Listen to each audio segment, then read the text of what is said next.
Hoje o nosso tema é sobre a ótica do indivíduo. A gente sempre fala aqui sobre a ótica das empresas que contratam plano de saúde, mas hoje nós vamos fazer uma pausa e tentar olhar com a ótica do indivíduo.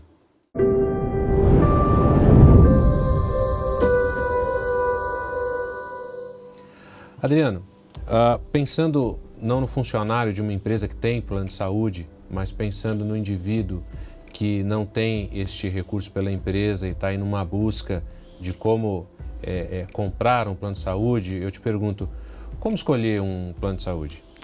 Feitosa, essa pergunta não é uma pergunta fácil de ser respondida e eu fico muito satisfeito quando me procuram para tirar dúvidas sobre esse tema, como devem procurar você, porque nós estamos inseridos dentro do setor de saúde privado. Todo mundo tem um amigo, um vizinho, um parente que precisa de uma ajuda para resolver plano de saúde e eles sempre vêm perguntar para quem trabalha no tema, né? No caso, a gente sempre tem um exemplo, uma história assim. Né? Com certeza, a referência é sempre muito boa. O que preocupa muitas vezes é que eles deixam para nos procurar no momento que tem uma necessidade premente de utilização e aí cai numa questão eventualmente de carência.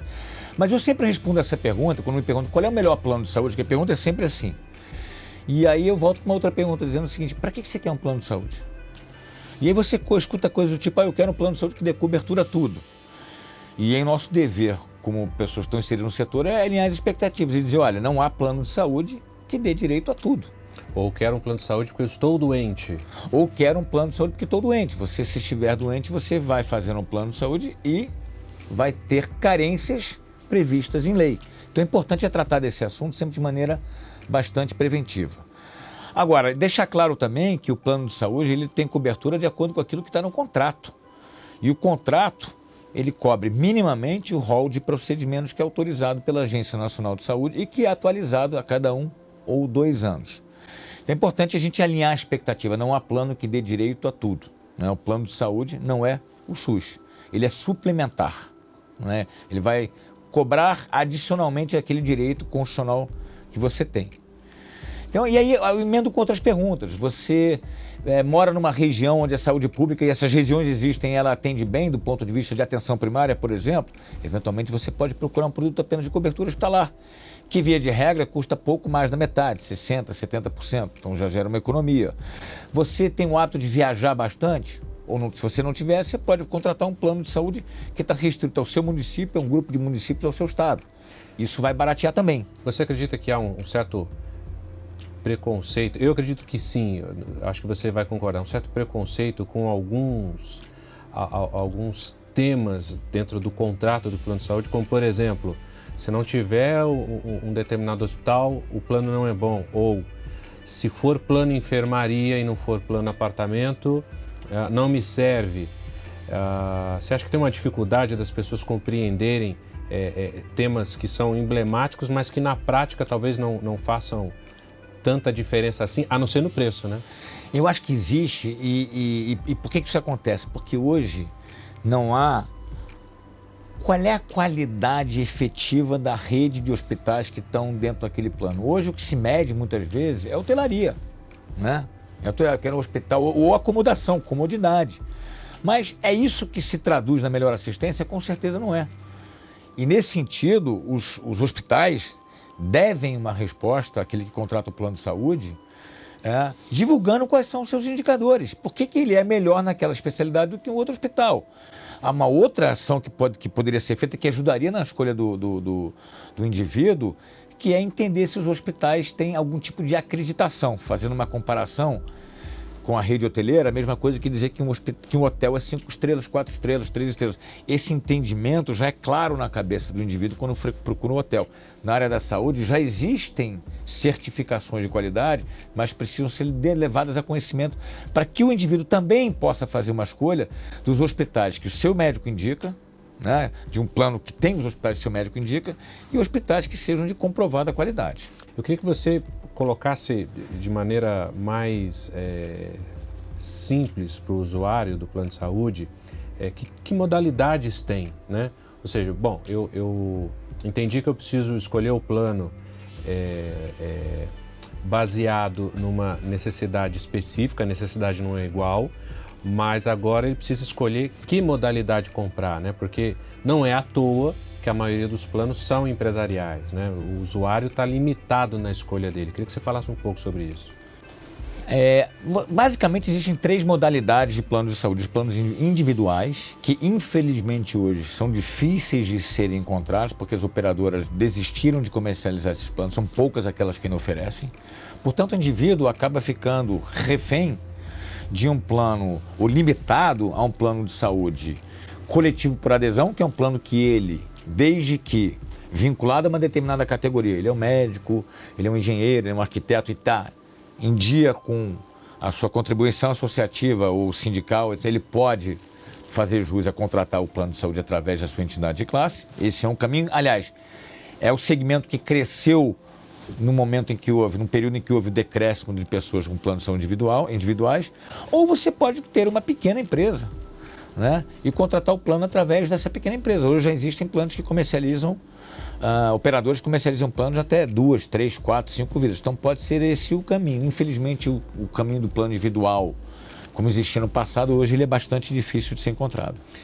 Mas em tempos de crise, o que a gente tem acompanhado é uma diminuição do número de beneficiários e, sobretudo, aqueles que já bancavam isso sozinho e, por uma questão de força maior, não podem mais arcar com o plano de saúde e não tem uma empresa por trás dando esse benefício, né?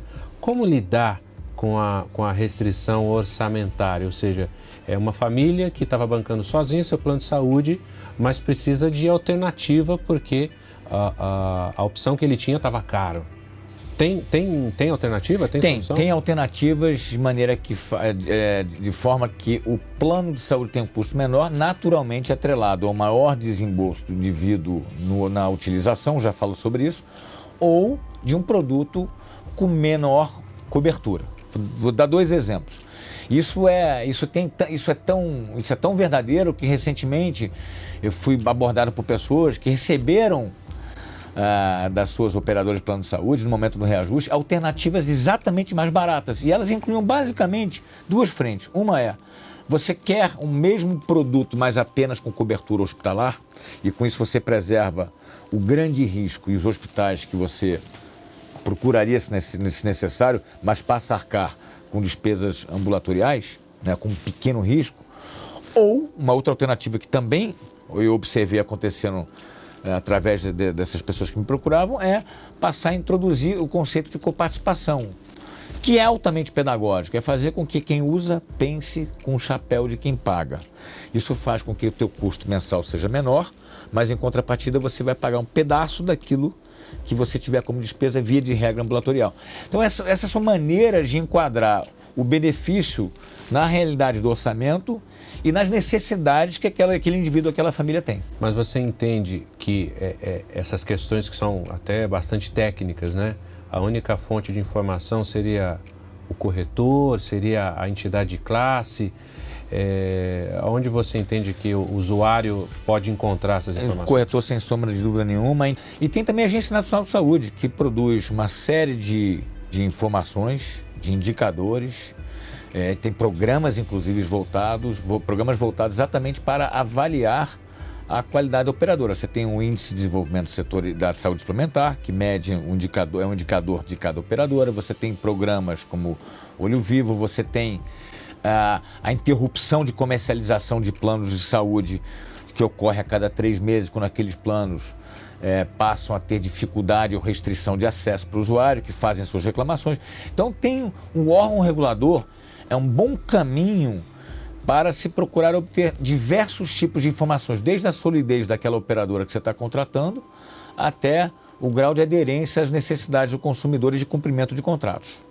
Bom, eu queria fechar o tema fazendo uma pergunta mais provocativa, que é a seguinte: quando a gente olha para o setor e principalmente para toda a mídia produzida a respeito de plano de saúde, a gente constata que a operadora está ali no foco e na mira dos órgãos de defesa, muitas vezes com razão, outras vezes você pode judicializar isso e aí você tem uma decisão que não que pode ter alguma polêmica, porque é o juiz decidindo sobre um texto da lei, né? Mas você acredita que o usuário de plano de saúde individual também tem responsabilidades? Você acredita que é possível que em algum momento ele precise mudar algum comportamento, ou a forma como ele enxerga essa relação com a operadora dele? Como é que você vê isso sob a ótica da responsabilidade do usuário também? Eu não tenho dúvida, Feitosa, que a questão da responsabilidade é algo que permeia a cadeia inteira. É muito comum a gente ver uma choradeira e sempre a bandeira dos direitos e pouco a bandeira dos deveres. Isso inclui o usuário, né? O usuário deveria entender, em primeiro lugar, ler o contrato dele. Quantos usuários leem o contrato do seu plano de saúde? Para entender efetivamente o que ele tem e para alinhar a expectativa. Ele não tem direito a tudo. Então esse é um ponto. Segundo ponto, ele se cuida, ele tem um médico para chamar de seu, né? A atenção primária é um caminho fundamental a ser percorrido para que o custo do sistema não chegue na proporção que chegou. Então é importante que as pessoas tenham, a medicina não pode ser anônima, que as pessoas tenham, vamos chamar assim, do médico de família revisitado, né? Procure ter, porque você vai evitar, primeiro aquele que conhece a sua história, tem todas as suas informações, vai evitar uma porção de um caminhão de utilização que é absolutamente necessário porque ele te conhece. Você tem uma relação médico-paciente com ele. Eu acho que esse é um caminho que precisa ser perseguido pelo usuário, que tem como hábito, quando tem uma demanda médica, procurar os pronto-socorros. Isso custa caro, isso volta para o bolso do indivíduo. Então, o indivíduo tem sim a sua responsabilidade. Quem sabe um dia, né, uma vez disse isso há muitos anos atrás e fui bastante criticado, mas eu acredito que hábitos de vida em algum momento deveriam ser levados em consideração no momento da precificação do plano de saúde, porque são riscos que o indivíduo traz para o seu contrato. Eu não estou falando de questões genéticas, doenças genéticas, congênitas, eu estou falando de hábito de vida. A única variável que conta na precificação de um plano de saúde, fora cobertura, reembolso, abrangência, etc., é a data de nascimento. É como se você fizesse um seguro de carro e a única variável que fosse levada em consideração, para que isso fique mais compreensível, fosse o ano do seu carro, e não a marca nem o estado do seu carro. Não precisa ir muito longe para lembrar que quando você faz um seguro de vida, se você é fumante, você paga mais. Eu acho que a gente vai precisar ter esse tipo de discussão, onde a cartilha de deveres também seja uma obrigação por parte do usuário e ele pague um preço, ele seja ou bonificado por ter bons hábitos, ou ele pague mais por ter maus hábitos, porque no final do dia, esses hábitos, o seu comportamento, interfere no custo final do plano de saúde. Segundo o CDC americano, metade do custo de saúde de um indivíduo está atrelado a hábitos de saúde. Mas o produto, infelizmente, hoje, e eu não sei se em algum momento isso vai acontecer, traz esse tipo de possibilidade. Eu acredito que deveria trazer. A gente tem, assim, de maneira muito comum, o pediatra como um médico eleito pela família, um outro médico eleito, o ginecologista, eleito pela mulher, né? E meio que é isso, né? Então, você acha que a gente pode lançar a campanha aqui, adote o seu médico? Você acha que... Sem dúvida nenhuma, adote o médico para chamar de seu, alguma coisa nesse sentido. Repare que os exemplos que você citou sempre envolvem a mulher. Ela que cuida do filho, ela que cuida, a mulher tende a cuidar muito melhor da sua saúde e fazer muito mais prevenção do que o homem. E esse é um caminho fundamental. Se você fosse dizer assim, escolha uma mudança de comportamento que o indivíduo precisaria ter, eu recomendaria, escolha um médico para chamar de seu. Bacana. Se a gente tiver uma boa repercussão desse tema, a gente pode fazer um depois para os médicos adotarem os seus pacientes também, não é? É uma boa ideia. A medicina não é e não pode ser anônima, sem dúvida nenhuma. Bom, espero que você tenha gostado do tema. Na verdade, essa é uma provocação diferente, é o olhar sobre o usuário que tem pouca alternativa no mercado para fazer a escolha do seu plano, mas quando ele consegue ultrapassar essa barreira e se ver protagonista desta escolha, a nossa provocação aqui foi a de que ele, de fato, seja um protagonista e tome para si as armas que tem para escolher um bom plano de saúde. Se você gostou, curta, compartilhe, divida seus comentários com a gente e até semana que vem.